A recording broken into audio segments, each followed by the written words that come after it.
Дали сте за членство во Европската Унија и во НАТО со прифаќање на договорот меѓу Македонија и Грција?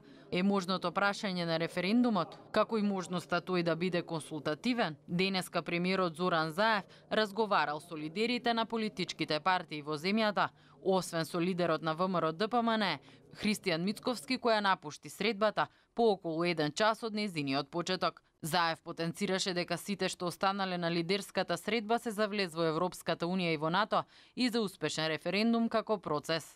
Дали сте за членство во Европската Унија и НАТО со прифаќање на договорот меѓу Република Македонија и Република Грција. Разговаравме и за насоката на која не упатува членот 27 од Законот за референдум, според кој во услови кога собранието треба доправа да донесе некоја исклучително важна одлука во заеднината, потребно е референдумот да биде консултативен, со цел граѓаните на Република Македонија да бидат консултирани за вака важно прашање пред да се донесе одлуката, а согласно договорот со Грција, тоа е одлуката за уставни промени.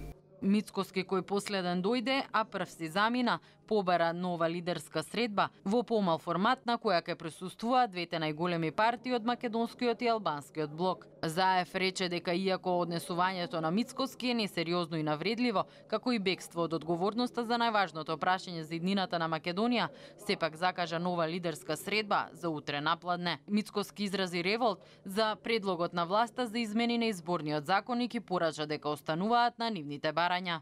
Европските принципи и манири се која ќе се договорат владата и опозицијата за нешто, тоа треба да се почитува и тоа истото треба да се имплементира. Така што одговорот на ова прашање може би повторно треба да даде председателот на владата, зошто тоа не се случи. Заев пак апелираше до парламентот да го пушти во процедура законот за финансирање на партии кој го бара Мицковски, а веќе било договорено, како што рече, да ја напушти премиерската функција пред избори и оти е спремен да разговара за барањето за техничка влада. Но како што дополни, ако се бараат такви решенија од ВМРО ДПМН, мора да има и од нив гаранции. Од тој аспект и уште еднаш потенцирам.